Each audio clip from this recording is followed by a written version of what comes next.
दिल्ली शहर में एक ही इमारत में दो महिलाएं रहती थीं। हालांकि वे एक दूसरे के प्रति काफी मित्रतापूर्ण थे, लेकिन उनके व्यवहार में शायद ही कोई समानता थी। उनमें से एक महिला बहुत दयालु और ईमानदार थी, जबकि दूसरी बहुत कुटिल, गुस्सैल और झूठी भी थी। वह हमेशा अपने अच्छे पड़ोसी को कम आंकती थी। फिर भी दूसरी महिला ने उसकी बुराइयों को नजरअंदाज किया और कभी गुस्सा या चिढ़ नहीं हुई। इससे कुटिल महिला ने उसे और अधिक चिढ़ाने की कोशिश की। एक दिन कुटिल स्त्री को अपने बेटे पर इतना गुस्सा आया कि उसने उसे पीट पीट कर मार डाला। बाद में उसे अपने बेटे के शव को छिपाने के बारे में सोचकर अपनी भयानक गलती का एहसास हुआ। अंत में उसने अपना पति उठाया और चुपचाप उसके शव को अपने पड़ोसी के कमरे में रख दिया। फिर वह बादशाह के दरबार में गई और उसकी शिकायत की। पड़ोसी ने कर दी उसके बेटे की हत्या। बीरबल ने उसकी बात ध्यान से सुनी। तब उसने दयालु स्त्री को बुलाया और उससे कहा, इस महिला ने अदालत से अपील की है कि आपने उसके बेटे को मार डाला है। क्या यह सच है? दयालु महिला ने धीरे से उत्तर दिया, महाराज, किसी और ने उस मासूम बच्चे को मार डाला है और शव को मेरे घर में डाल दिया है। मैं इसके बारे में कुछ नहीं जानती। मुझे बस इतना ही कहना है और बाकी आपके हाथ में है। कृपया मामले को देखें और पूरी जांच करें और असली अपराधी को पकड़े। बीरबल ने दोनों महिलाओं को दरबार में रुकने के लिए कहा। फिर उसने अपने गार्डों को उनके बारे में और जानकारी इकट्ठा करने के लिए भेजा। गार्ड उसी मोहल्ले के लोगों के पास गए जहां ये दोनों महिलाएं रहती थीं। गार्ड ने इन दोनों महिलाओं के बारे में पूछताछ और जानकारी जुटानी शुरू कर दी। उन्हें पता चला कि जिस महिला पर हत्या का आरोप लगाया गया था वह वास्तव में बहुत दयालु और सौम्य थी, और जिस स्त्री ने उस पर दोष लगाया था वह बड़ी दुष्ट और दुष्ट थी। जब बीरबल को यह पता चला तो उसने सच्चाई का पता लगाने के लिए एक योजना बनाई। उसने दयालु महिला को बुलाया और कहा, अपने सारे कपड़े उतारकर उस कोने में खड़ी हो जाओ, अगर तुमने बच्चे को नहीं मारा है। दयालु महिला ने विनम्रता से उत्तर दिया, महाराज, मुझे परवाह नहीं है कि मैं कल के बजाय आज मर जाऊं। मैं बेशर्मी और अपमान की मौत से नहीं डरती। तभी बीरबल ने उस दुष्ट औरत को बुलाया और कहा, अगर तुम्हें सच में पूरा यकीन है कि इस औरत ने तुम्हारे बेटे को मार डाला है तो तुम अपने सारे कपड़े उतार दो और उस कोने में खड़ी हो जाओ। लेकिन उसे आश्चर्य हुआ कि दुष्ट महिला ने तुरंत कपड़े उतारना शुरू कर दिया। यह देखकर बीरबल क्रोधित हो गए और उन्हें कपड़े उतारने से रोक दिया। वह समझ गया कि वह वही है जिसने अपने ही बेटे को बेरहमी से मार डाला है। जब उसे बुरी तरह पीटा गया तब उसने अपना अपराध स्वीकार किया। सम्राट भी उससे बहुत क्रोधित था। उसने उसे कैद कर लिया और उस दयालु महिला को पूरे सम्मान के साथ रिहा कर दिया। 97। दो महिलाएं। दिल्ली शहर में एक ही इमारत में दो महिलाएं रहती थीं। हालांकि वे एक दूसरे के प्रति काफी मित्रतापूर्ण थे, लेकिन उनके व्यवहार में शायद ही कोई समानता थी। उनमें से एक महिला बहुत दयालु और ईमानदार थी, जबकि दूसरी बहुत कुटिल, गुस्सैल और झूठी भी थी। वह हमेशा अपने अच्छे पड़ोसी को कम आंकती थी। फिर भी दूसरी महिला ने उसकी बुराइयों को नजरअंदाज किया और कभी गुस्सा या चिढ़ नहीं हुई। इससे कुटिल महिला ने उसे और अधिक चिढ़ाने की कोशिश की। एक दिन वह कुटिल स्त्री अपने बेटे पर इतनी क्रोधित हो गई कि उसने उसे पीट पीट कर मार डाला। बाद में उसे अपनी भयानक गलती का एहसास हुआ। अपने बेटे की लाश को छुपाने की सोची। अंत में उसने अपनी मृत एससी को उठा लिया और उसके शव को चुपचाप अपने पड़ोसी के कमरे में रख दिया। फिर वह बादशाह के दरबार में गई और शिकायत की कि दोबारा पड़ोसी ने उसके बेटे को मार डाला था।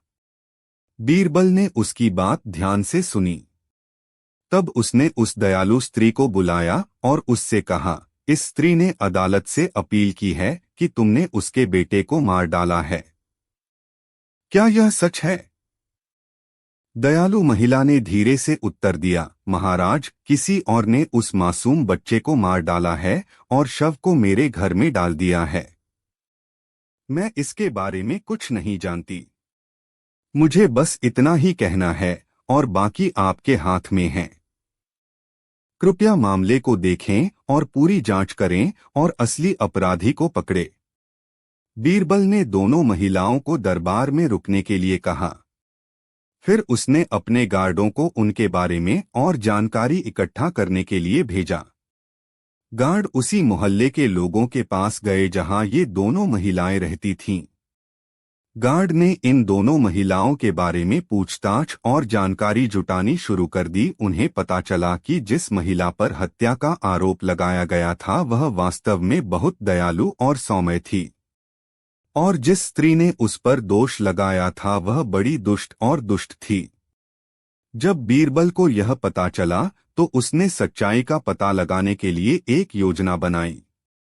उसने दयालु महिला को बुलाया और कहा, अपने सारे कपड़े उतारकर उस कोने में खड़ी हो जाओ, अगर तुमने बच्चे को नहीं मारा है।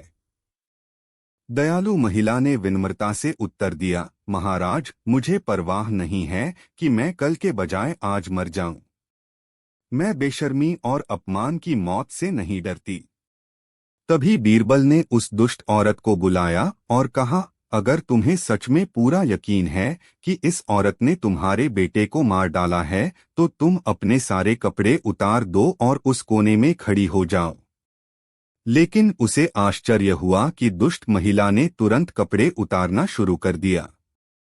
यह देखकर बीरबल क्रोधित हो गए और उन्हें कपड़े उतारने से रोक दिया। वह समझ गया कि वह वही है जिसने अपने ही बेटे को बेरहमी से मार डाला है। बुरी तरह पीटे जाने के बाद ही उसने अपना अपराध कबूल किया। सम्राट भी उससे बहुत क्रोधित था।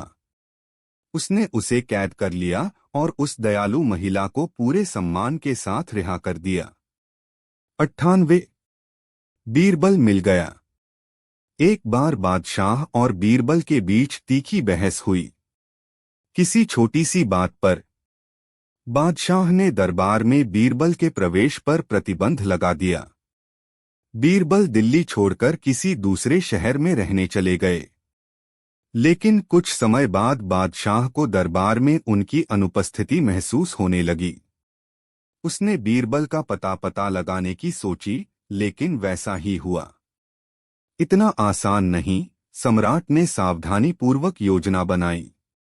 उसने पूरे राज्य में घोषणा की, मैं उस आदमी को बड़ा इनाम दूंगा जो न तो छाया में खड़ा होगा और न ही सूरज की रोशनी में, और जिसके मन में भोजन की कभी न मिटने वाली भूख होगी। प्रत्येक नगर और गांव में घोषणा करा दी गई। बीरबल को भी इस इनाम के बारे में पता चला। उन्होंने एक चतुर ग्रामीण व्यक्ति को दरबार में चलने को कहा। उसने उसे यह भी समझाया कि सम्राट द्वारा पूछे गए प्रश्नों का उत्तर कैसे देना है। तब बीरबल ने उसे एक बड़ी खाट दी और कहा, इसे अपने सिर पर रख लो। महल में जाओ और जाते समय कुछ मुरमुरे खाते रहना।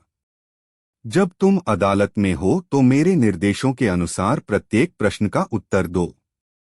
तदनुसार ग्रामीण व्यक्ति ने खाट अपने सिर पर रखी और दिल्ली स्थित शाही महल में चला गया। इस बीच वह कुछ मेवे और मुरमुरे खा रहे थे। ऐसे मजाकिया आदमी को देखकर गार्ड ने उसे रोका। लेकिन जब उसने कहा कि वह सम्राट द्वारा घोषित इनाम लेने आया है तो उसे अंदर जाने की इजाजत दे दी गई। वह उसी प्रकार राजदरबार में दाखिल हुआ। ऐसा मजाकिया किरदार देखकर बादशाह ने कहा, तुम कौन हो? मैं एक आदमी हूं, उसने जवाब दिया। ओह, मैं समझ गया। फिर ऐसा क्यों है कि आप अपने सिर पर खाट लेकर घूम रहे हैं? सम्राट ने पूछा।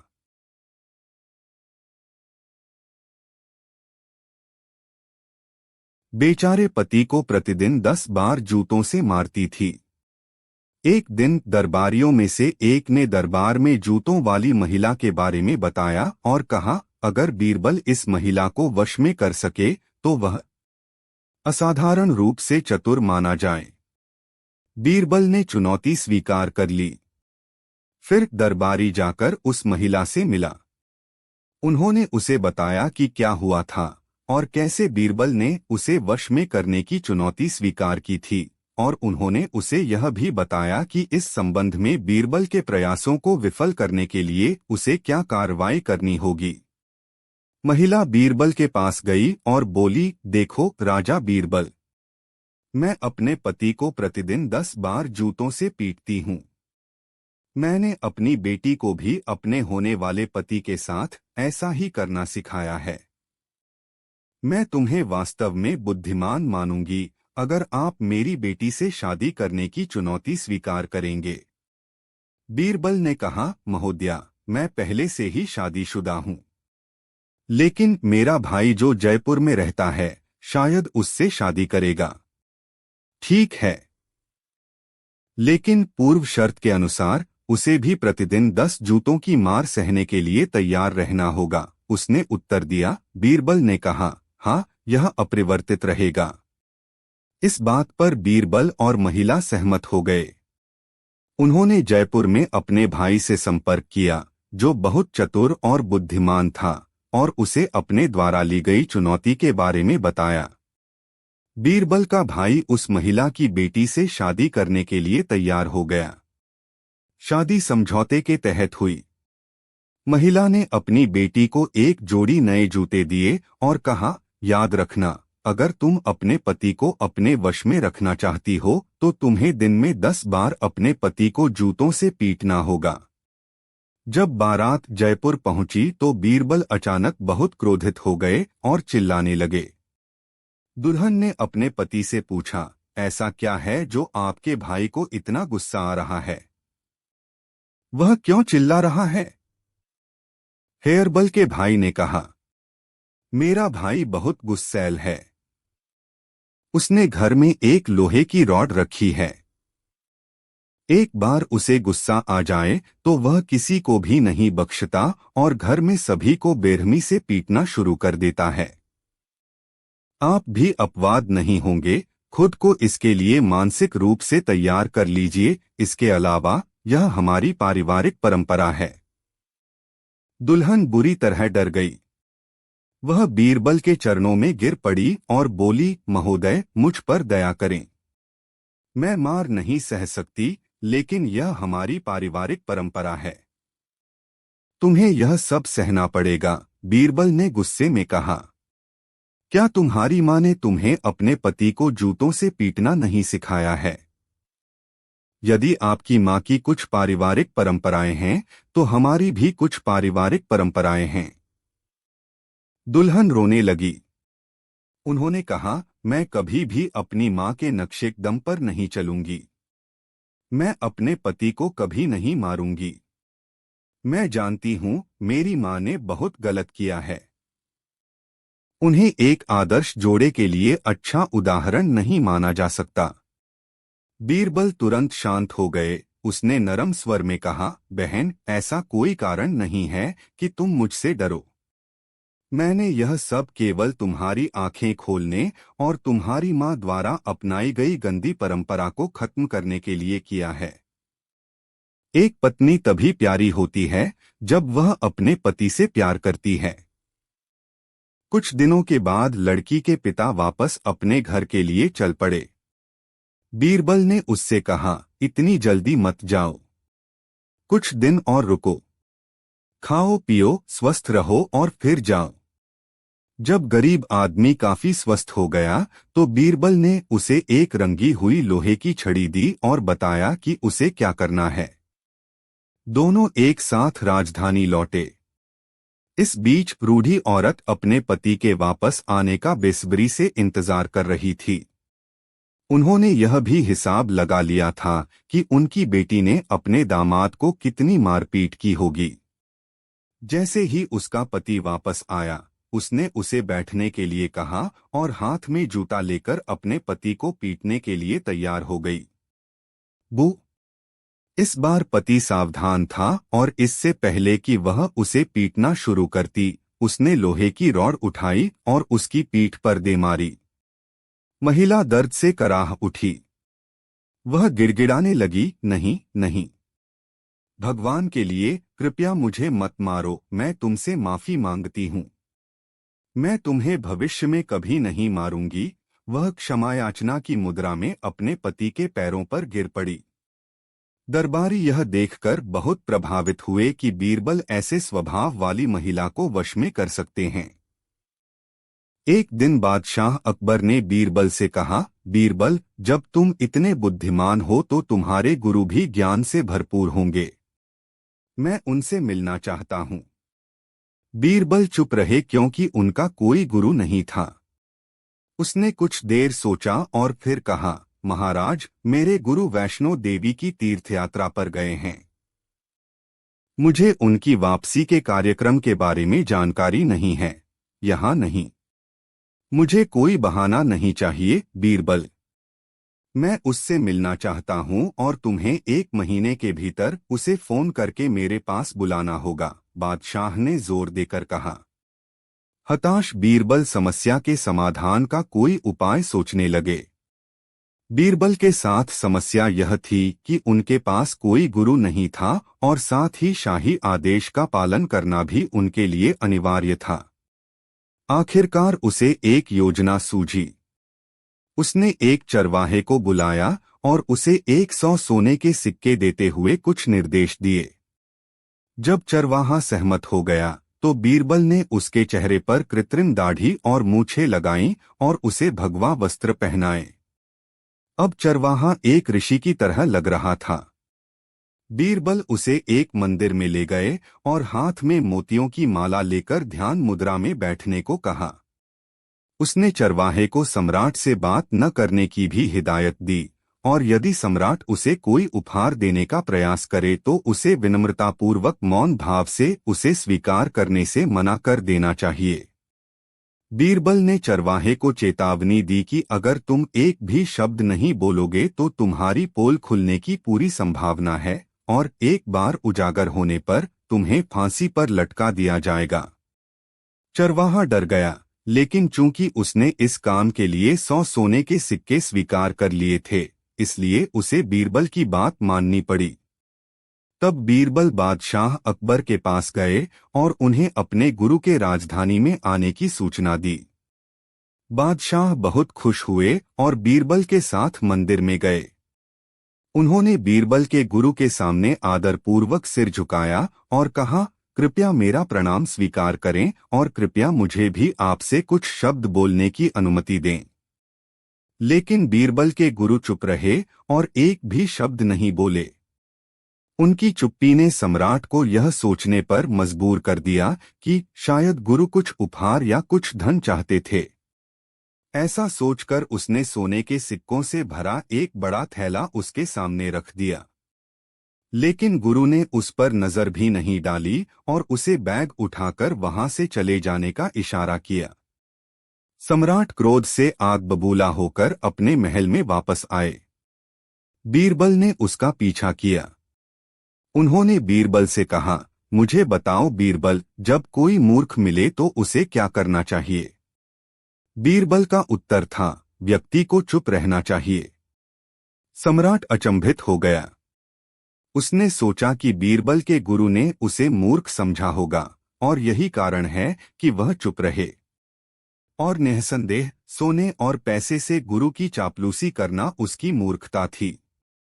सारी सृष्टि 43। बीरबल की सलाह। एक दिन बीरबल अपने घर के बाहर बैठकर पान चबा रहे थे। तभी उसने सम्राट के एक सेवक को सड़क पर तेजी से चलते हुए देखा। बीरबल ने उसे बुलाया, अरे तुम कहाँ जा रहे हो? और तुम इतनी जल्दी में क्यों हो? सेवक ने उत्तर दिया, महाराज ने मुझसे 2 सेर चूना लाने को कहा है। बीरबल को थोड़ा संदेह हुआ। उसने पूछा, जब बादशाह ने तुमसे चूना लाने को कहा तो वह क्या कर रहा था? दोपहर के भोजन के बाद मैंने महामहिम को एक पान दिया। उन्होंने उसे अपने मुंह में रखा और तुरंत मुझे 2 सेर चूना लाने का आदेश दिया। बीरबल ने कुछ देर सोचा और कहा, अरे मूर्ख, तुमने उसके पान में जरूरत से ज्यादा चूना डाल दिया होगा और बादशाह का मुंह जल गया होगा। इसलिए तुम्हें सजा देने के लिए उन्होंने तुम्हें 2 सेर चूना लाने को कहा है। अब मुझे यकीन है कि वह तुम्हें इसका सेवन कराएगा। जैसे ही यह तुम्हारे पेट में पहुंचेगा तुम मर जाओगे। नौकर बहुत डरा हुआ था। हे भगवान, अब मुझे क्या करना चाहिए? उसने पूछा। बीरबल ने कहा, देखो, घबराओ मत। जैसा मैं कहता हूं वैसा ही करो। देखो, मक्खन चूने का नाशक है। मक्खन और चूने को बराबर मात्रा में मिलाओ, चूना अपना प्रभाव खो देगा। इसलिए 1 सेर मक्खन को चूने के साथ मिला दो, 1 सेर चूना, और फिर बादशाह के पास ले जाना। नौकर ने बीरबल के कहे अनुसार कार्य किया। बीरबल ने जो कहा था वह सच निकला। बादशाह ने नौकर से सारा चूना खाने को कहा। नौकर ने उसकी पूरी मात्रा खा ली। लेकिन फिर भी उन्होंने अगले दिन सामान्य समय पर ड्यूटी के लिए रिपोर्ट की। सम्राट उसे जीवित देखकर आश्चर्यचकित रह गया और इस तथ्य से कि वह अभी भी जीवित है, उसका गुस्सा और भड़क गया। बादशाह ने एक चूना आपूर्तिकर्ता को बुलाया और उससे कहा, कल तुम्हारे पास एक आदमी भेजूंगा। तुम उसे चूना भट्ठी में डाल देना। चूना आपूर्तिकर्ता सहमत हो गया। तब सम्राट ने सेवक से कहा, देखो, तुम चूना देने वाले के घर जाओ और मेरे लिए 5 सेर चूना मांगो। अगली सुबह नौकर नींबू लाने जाने से पहले ही आ गया। बीरबल ने उसे बताया कि पिछले दिन क्या हुआ था। बीरबल ने नौकर की बात सुनी और कहा, अभी मत जाओ। दरअसल बादशाह और चूना आपूर्तिकर्ता के बीच बातचीत बीरबल की मौजूदगी में हुई थी और उसे बादशाह द्वारा रची गई योजना के बारे में पूरी जानकारी थी और उसे यह भी पता था कि इस नौकर से एक अन्य नौकर भी ईर्ष्या करता है। बातचीत सुनी थी। बीरबल को पता था कि दूसरा दुष्ट सेवक निश्चित समय पर यह दृश्य देखने और आनंद लेने अवश्य जाएगा। और यही कारण था कि बीरबल ने पहले नौकर को कुछ समय के लिए हिरासत में ले लिया। तो कुटिल नौकर उस समय चूना आपूर्तिकर्ता के घर पहुंचा जब पहला नौकर आने वाला था और चूना आपूर्तिकर्ता ने उसे नौकर समझ लिया, जो सम्राट के आदेश के अनुसार होना चाहिए था। चूना भट्टी में फेंक दिया गया। चूना आपूर्तिकर्ता ने उसकी गर्दन पकड़ ली और उसे चूना भट्टी में फेंक दिया। कुछ देर बाद पहला नौकर उसके पास आया और 5 सेर चूना मांगा। चूना आपूर्तिकर्ता ने सोचा कि यह सम्राट का आदेश है और उसने उसे चूना दे दिया। नौकर चूना लेकर दरबार में लौट आया। सम्राट ने आश्चर्य से उसकी ओर देखा। क्या आप रास्ते में किसी से मिले? उसने पूछा। नौकर ने उत्तर दिया, नहीं महाराज। लेकिन रास्ते में बीरबल ने मुझे अपने पास आने के लिए कहा और मैं उनके पास चला गया। सम्राट ने बिना कुछ कहे चुपचाप नींबू ले लिया। 44 लोग आंखों के बिना हैं। बीरबल, मुझे बताओ, क्या दुनिया आंखों वाले लोगों से भरी है या बिना आंखों वाले लोगों से? बादशाह ने बीरबल से पूछा। सम्राट की राय में दुनिया ऐसे लोगों से भरी थी जो देख सकते थे, क्योंकि जब भी कोई नहीं चाहता था कि लोग किसी चीज के बारे में जाने तो लोग उसके बारे में जरूर जानते थे। लेकिन बीरबल बादशाह के विचारों से सहमत नहीं थे। उन्हें लगा कि दुनिया बिना आंखों वाले लोगों से भरी हुई है। तब बादशाह ने बीरबल से अपनी बात साबित करने को कहा। तब बीरबल कपड़े का एक टुकड़ा लाया और उसके सिर के चारों ओर लपेट दिया। यह क्या है? उसने सड़क पर कई लोगों से पूछा। यह एक पगड़ी है, उन्होंने उत्तर दिया। बीरबल ने कपड़े का टुकड़ा अपने सिर से उतारकर गले में डाल लिया। यह क्या है? उसने सड़क पर लोगों से पूछा। वह एक मफलर है, कई राहगीरों से उत्तर आया। बीरबल ने फिर उसी कपड़े का टुकड़ा अपने शरीर पर लपेटा और पूछा, यह क्या है? वह एक धोती है, लोगों ने उत्तर दिया। फिर बीरबल ने बादशाह की ओर मुखातिब होकर कहा, देखिए महाराज, ये लोग आंख वाले होते हैं, फिर भी असली चीज नहीं देख पाते। यह तो कपड़े का एक टुकड़ा है, लेकिन अलग अलग तरह से इस्तेमाल होने के कारण लोग इसे अलग अलग नामों से बुलाते हैं, और सोचो कि ये नाम अलग अलग चीजें हैं। तो बीरबल ने आगे कहा, दुनिया ऐसे लोगों से भरी हुई है जो वास्तविकता से अनजान हैं, और मैं ऐसे लोगों को अंधा कहता हूं। इसलिए मेरी राय है कि दुनिया बिना आंखों वाले लोगों से भरी हुई है।